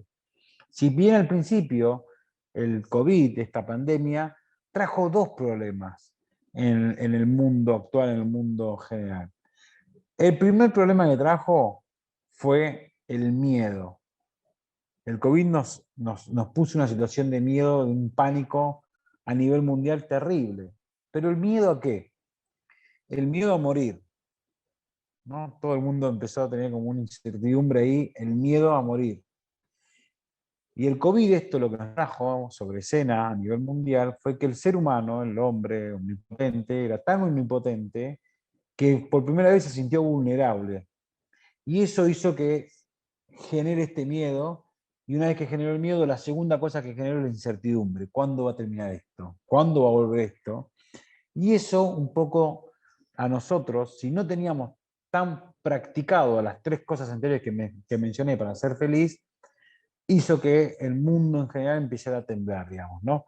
¿Por qué generó miedo? Lo vuelvo a repetir, porque todos estamos expuestos a poder morirnos por una cosa que no es medible, porque el ser humano se creía tan omnipotente, agarraba un árbol, lo cortaba, no le importaba nada, veía un animal y lo mataba, y por primera vez se dio cuenta que no puede ser omnipotente, no somos los únicos que vivimos en este planeta. Y lo segundo que generó este problema del COVID fue la incertidumbre de mañana y qué va a venir y cómo va a venir, digamos, ¿no? Y para que estas dos cosas las podamos combatir y tener una vida de bienestar y de felicidad, está bueno reforzar las tres cosas que anteriormente mencionaba, digamos, ¿no? Por eso es importante que todos estos espacios de bienestar y de felicidad se empiezan a promover. Y por eso tan en el siglo XXI empezamos a darnos cuenta de que el ser humano no solamente es un humano, sino que es un ser humano. El humano en los últimos años se olvidó de su ser. Fíjate vos que hasta en el nombre, ser humano, y donde volvimos a fortalecernos en los últimos años, en el siglo XXI, es volver a encontrar ese ser. Y no dedicarnos tanto a lo humano, sino al ser humano. Y ahí de vuelta, me parece, Rodrigo, que todos estos espacios donde hablamos de las emociones, donde hablamos de nuestro propósito que trasciende nuestros intereses, donde empezamos a hablar de, bueno, cuáles son mis vínculos reales, para qué estoy haciendo lo que estoy haciendo, cuáles son las cosas que uno trae a conciencia, digamos, ¿no? Entonces, un poco lo que yo quería transmitirles en la charla, nosotros trabajamos mucho en las organizaciones sobre cómo las organizaciones, sea cual sea, trabaja el bienestar y la felicidad. Trabajamos en estos tres conceptos. Nosotros desarrollamos proyectos en Argentina, también en Chile con el Instituto de Bienestar a través de Daniel Martínez. Yo soy docente del Diplomado de Bienestar en la Universidad Rodolfo Ibáñez, que tiene el Instituto de Bienestar ahí en Chile. trabajamos mucho en las organizaciones sobre cómo las organizaciones, ya sea una empresa, sea un Estado, sea el Estado, el municipio, el gobierno, o sea una organización social, como puede ser un comedor, también trabajo en penales, trabajo en distintas organizaciones, cómo poder generar programas y acciones de bienestar para que cada persona mejore su calidad de vida, digamos, ¿no? Porque entiendo que eso es lo que más necesitamos en el siglo XXI, ¿no? Volver a reencontrarnos con nuestro ser, digamos, ¿no? Volver a reencontrarnos con eso que en los últimos años nos hemos olvidado porque entramos en la rutina, en la cotidianidad de hacer cosas por hacer, ¿no? Y fíjate, vos te voy a poner un ejemplo claro de qué significa esto de volver al ser como centro. Muchas veces a uno le preguntan, bueno, ¿vos quién sos? Preguntan el ejercicio. Cuando ustedes le preguntan a alguien, bueno, hola, ¿qué tal? ¿Y vos quién sos? No, bueno, yo soy gerente de recursos humanos. Bueno, yo soy abogado. No, bueno, yo soy contador. Bueno, yo soy... Y siempre digo lo mismo, el día que te echen de la compañía, el día que dejes de hacer lo que estás haciendo, dejaste de ser. Eso significa que en los últimos años creíamos que somos lo que somos por lo que hacemos. Entonces yo soy abogado, yo soy psicólogo, por eso a mí cuando me presentan digo, no, yo soy músico, soy padre, eso es lo que realmente soy, y después ejerzo mi profesión, que es otra cosa, pero a mí no me puede definir lo que hago. Si yo soy lo que soy por lo que hago, solamente creo que tenemos un conflicto ahí importante. Nos hicieron creer que el trabajo dignifica, yo no creo en eso, nos hicieron creer que el bienestar y la felicidad tiene que ver con el tener, porque venimos de la cultura del tener. Entonces yo tengo auto, tengo moto, tengo casa de verano, tengo celulares, tengo cuenta bancaria, y cuando más tengo, más rico soy, ¿no? Fíjate vos cómo uno se define como rico o pobre. Rico es aquel que tiene.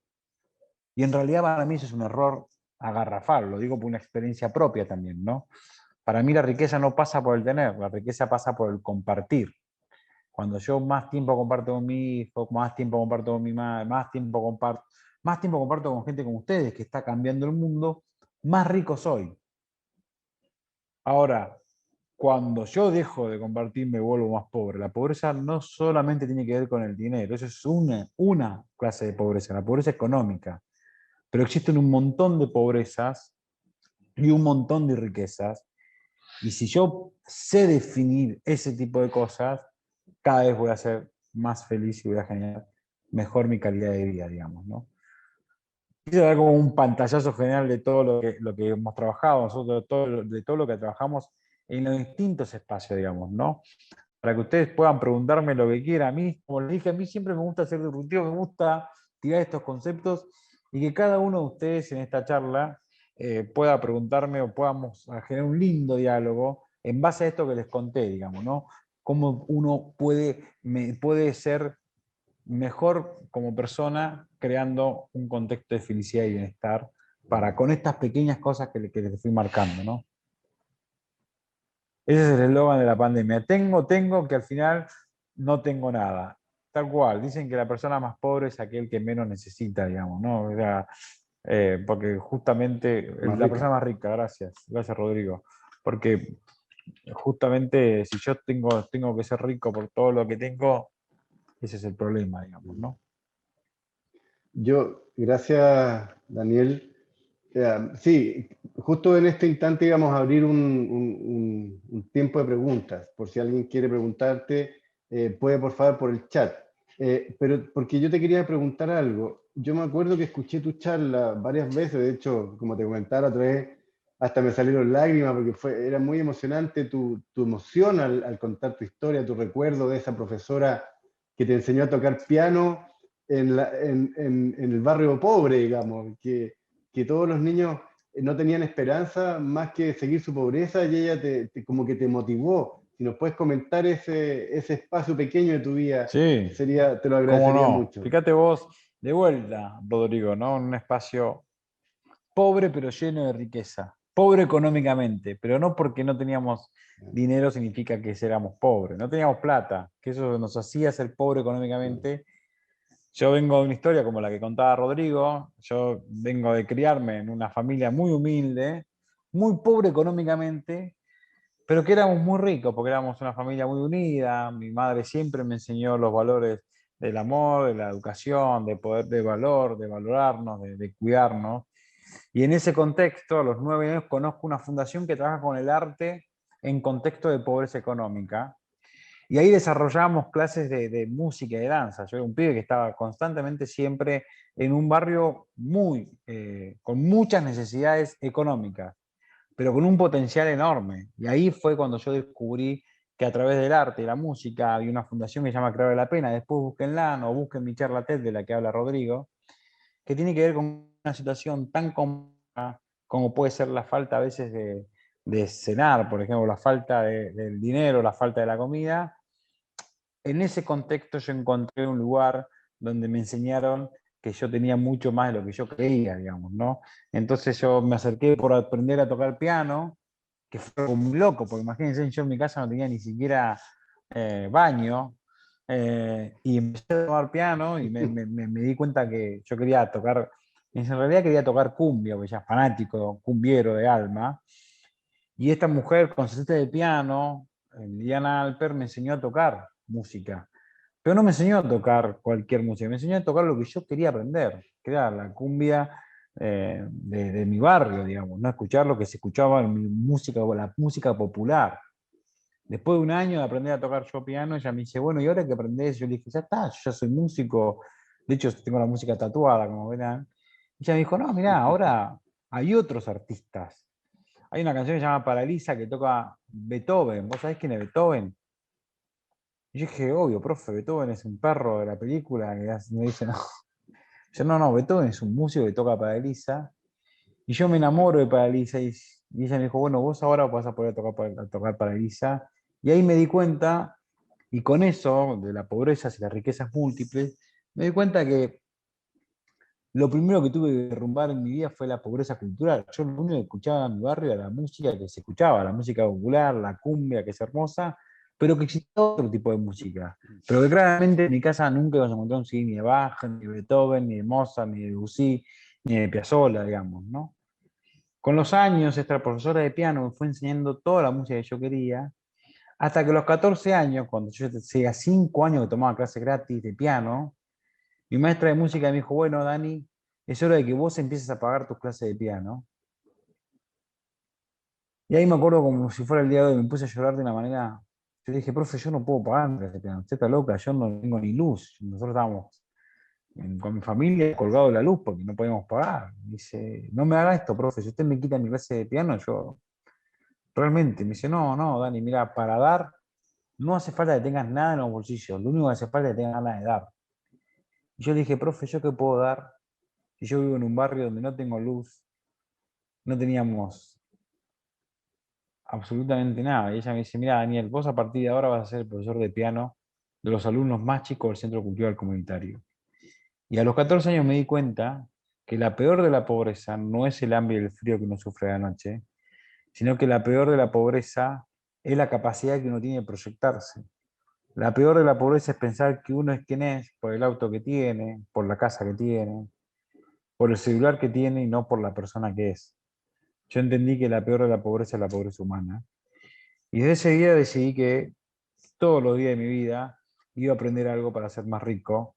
Iba a estar con personas como Rodolfo, Rodrigo, como ustedes, para poder ser cada vez más rico compartiendo mis ideas y obviamente compartiendo un espacio como este para adquirir conocimiento, que eso es lo único para mí, que es la gran riqueza que tenemos como personas, digamos, ¿no? Y a partir de ahí me dediqué a desarrollar proyectos en todos los barrios, denominados pobres, pero que yo veo demasiadas riquezas. Trabajé en penales, desarrollé proyectos en contextos de vulnerabilidad en la Argentina, trabajo en 7 provincias distintas, trabajé en Chile, en Uruguay, en Paraguay, desarrollé proyectos en República Dominicana, en México, en Colombia, e hicimos todo un programa sobre cómo las personas que viven en contexto de pobreza se transforman en riqueza y cómo las personas que creen vivir en contexto de riqueza son tan pobres como las personas que no tienen algo material pero que tienen un montón de riquezas, y cómo las personas que tienen lo material no valoran lo único que tenemos que es el amor, digamos, ¿no? Y el contacto con el otro y el tener un proyecto de vida. Entonces desarrollo programas en empresas grandes, multinacionales, que en medio de su riqueza perdieron se transformaron muy pobres porque perdieron lo esencial del ser humano, que es la humildad, que es la dignidad, que es contar de tenerlo todo, y trabajo en barrios para que redescubran sus pobrezas y redescubran sus riquezas, y ahí desarrollo programas que van en esta línea de bienestar y de felicidad, ¿no? Eso es más o menos lo que hacemos. ¿Quién mejor que tú, que viviste esa experiencia, puede enseñar lo que es ser feliz? Si al final la gente que es feliz con menos es más feliz que el que es más feliz con más, porque anda por la vida agradecido, como lo decía Pilar, el tema del agradecimiento es lo que uno tiene, porque a veces uno tiene lo que no necesita, pero le falta lo que necesita, que son los afectos, como tú decías, en esta relación de los países nórdicos con los nuestros.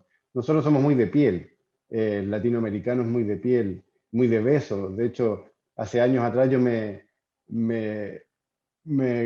sorprendía de que los argentinos se daban besos, los hombres con los hombres, para saludarse como amigos.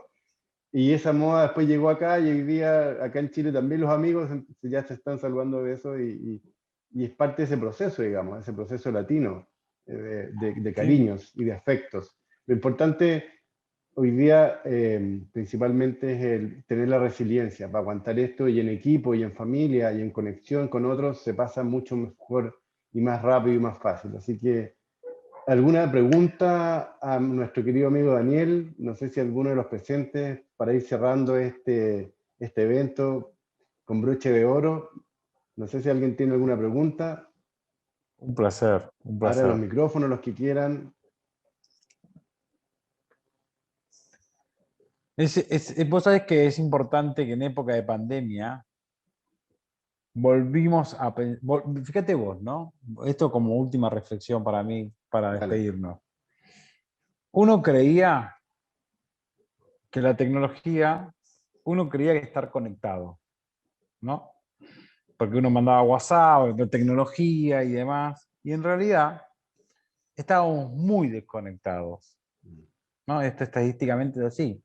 Vos ibas a reuniones y veías que todo el mundo estaba con su celular, digamos, ¿no? Entonces pensábamos que estábamos en la era de la conexión y estábamos totalmente desconectados.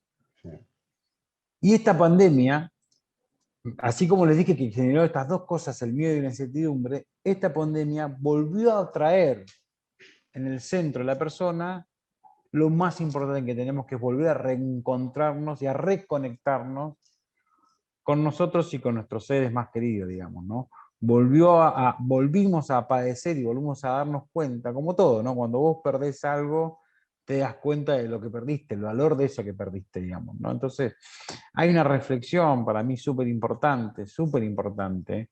La pandemia no solamente trajo conflictos a nivel de la salud, la pandemia trajo muchos conflictos a nivel de los niños que, en Argentina tenemos un serio problema con los niños que perdieron todo el año escolar porque perdieron esa instancia de poder estar viéndose con otros jóvenes, con otros niños, jugando, digamos, ¿no? Pero, así todo, en medio de esa incertidumbre, de ese miedo, nos habilitó esta cosa, el volver a reconectarnos, ¿no? Yo era una persona que, lo hablo de mí, no voy a hablar de nadie, ejemplo, ni nada, hablo de mí. Yo era una persona que vivía arriba de un avión. Durante toda mi vida me dediqué, daba charlas, trabajaba, como te decía, en 7 provincias, en todos países de Latinoamérica, y de un día para otro me encontré en mi casa. Me encontré en mi casa y me encontré, no solamente en mi casa, me encontré con cosas que yo pensé que jamás iba a hacer en mi vida. Fui carpintero, herrero, empecé a entender dónde estaba el vaso y eso, volver a reencontrarnos, me di cuenta lo importante que es volver a mirarte al espejo, descubrir cuáles son tus purezas y cuáles son tus riquezas y empezar a reconectarnos de una manera totalmente distinta. Por eso es importante en cualquier instancia volver a mirarnos a los ojos, prender la cámara, saber que estás ahí, saber que hay alguien del otro lado de la pantalla que te está escuchando, que te está esperando, porque si no, de vuelta, solamente vivimos de apariencias y tenemos una careta, y eso es lo que nos hace ser infelices. Lo que nos hace felices es mostrar nuestras vulnerabilidades, ser quien sos de la manera en que quieras y no perder jamás tu humildad, tu esencia y obviamente lo que realmente somos, lo que somos. Así que nada, es un placer para mí, creo que esto nos permitió volver a estar, volver a esas bases del humano, volver a vernos, volver ahí a ver a Camila, a Rodolfo, volver a conectarnos de una manera totalmente distinta a como nos estábamos conectando, ¿no? Eso es, para mí es sumamente importante.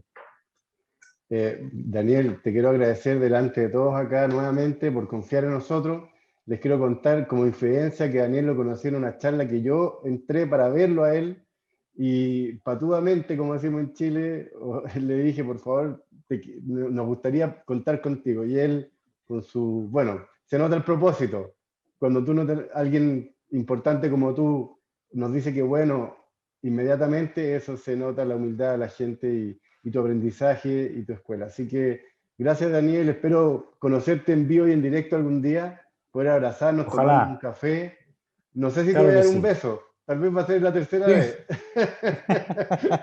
Seguramente que sí. Para saludarte. Si no me lo das vos, te lo voy a dar yo, así que quédate Ya, tranquilo, no pasa ok. nada. Yo soy así. Bueno, Un beso ok. grande, nos vemos. Chau, chau. Muchas Un placer. gracias, Daniel. Un abrazo. Bueno, y gracias a todos los presentes. Hemos terminado hoy día con este evento.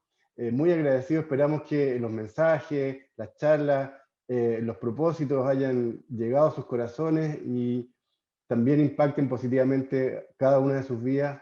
Lo importante es que estamos en un momento difícil para la humanidad, pero hay que sacar esa resiliencia, esa fuerza del interior también para salir adelante y todos juntos finalmente. Somos una gran comunidad, como decía Daniel, desde el norte de México hasta la Patagonia chilena, argentina, que nos une una sangre, un idioma principalmente y un corazón. Así que gracias a todos los que están presentes, gracias a todos los que donaron a la fundación. Todavía se puede donar, las cuentas bancarias están abiertas, así que esperamos que el próximo año ya tengamos un evento presencial y vernos las caras y también poder abrazarnos y tomarnos un café.